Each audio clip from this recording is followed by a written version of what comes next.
உங்களை பத்தி உங்களுக்கு நல்ல சிந்தனை இருக்கணும். ஆரோக்கியம், மகிழ்ச்சி, நிம்மதி, செல்வ சௌபாகியம், சுதந்திரமா வாழ்றேன் எண்ணம் இருக்கணும். அப்ப மட்டும்தான் உங்களுக்கு என்ன செய்யும் அப்படின்னாக்கா, எல்லாம் உள்ள இறைவன் கேட்ட மாத்திரத்தை கொடுப்பாங்க. நமக்கு நல்ல எண்ணம் இல்லை அப்படின்னா, நம்மளை பத்தி நமக்கே பாசிட்டிவிட்டியா நல்ல எண்ணம் இல்லைன்னா, நம்மளை பத்தி நான் கஷ்டப்படுறேன், நான் துன்பப்படுறேன், எனக்கு காசு இல்லை, எனக்கு வறுமையா இருக்கு, எனக்கு பிரச்சனையா இருக்கு, இதெல்லாம் நீங்க சொல்லவே வேண்டாம். உங்களை சுத்தி இருக்கிறவங்க எல்லாமே இருக்கிறாங்க. அவங்க சொல்லுவாங்க, நீ கஷ்டப்படுற, நீ துன்பமா இருக்க, நீ பிரச்சனையா இருக்க, நீ ஒழுங்கா இல்லை, நீ நல்லா இல்லை. அதெல்லாம் அவங்களோட டியூட்டி, அது நம்ம டியூட்டி. அவங்களே அதை சொல்லி சொல்லி அவங்களே தன் வாழ்க்கையை தனக்கு பயன்படுத்தாம பிறருக்கு வீணா பயன்படுத்தி இருக்கிற மாதிரி போகட்டும். நீங்க உங்களை பத்தி எந்த கெட்ட சிந்தனையும் உங்களுக்குள்ள இருக்கவே கூடாது. என்ன வேணாலும் சொல்லிட்டாங்க.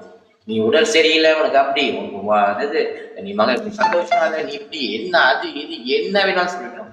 ஆனா நீங்க எந்த சாமி கும்பிடுறீங்களோ வழிபாடு பண்றீங்களோ பண்ணலையோ, ஜெபம் பண்றீங்களோ பண்ணலையோ, விஷயம் உங்களை பத்தி நல்ல சிந்தனை உங்களுக்குள்ள இருக்கும்.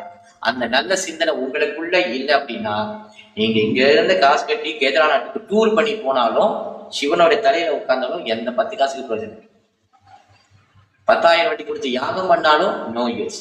அதே போல கோடிக்கணக்கான பணம் கொடுத்து கோயில் கட்ட என்ன பண்ணாலும் சரி, உங்களுக்குள்ள ஒரு நல்ல சிந்தனை இல்லை. நேரம் நல்லா இருக்கும், நேரம் நல்லா இல்லாத போது தெரியும் அமவழி.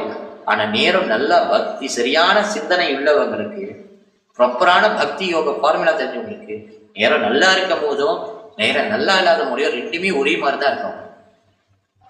அவங்க துன்பப்படும் போது அவங்க ஒரே மாதிரி தான் இருப்பாங்க, இன்பமா இருக்கும் போது ஒரே மாதிரி தான் இருப்பாங்க. டிஃபரன்ஸே தெரியாது. Because they follow the proper பக்தி யோக சூத்திரம்.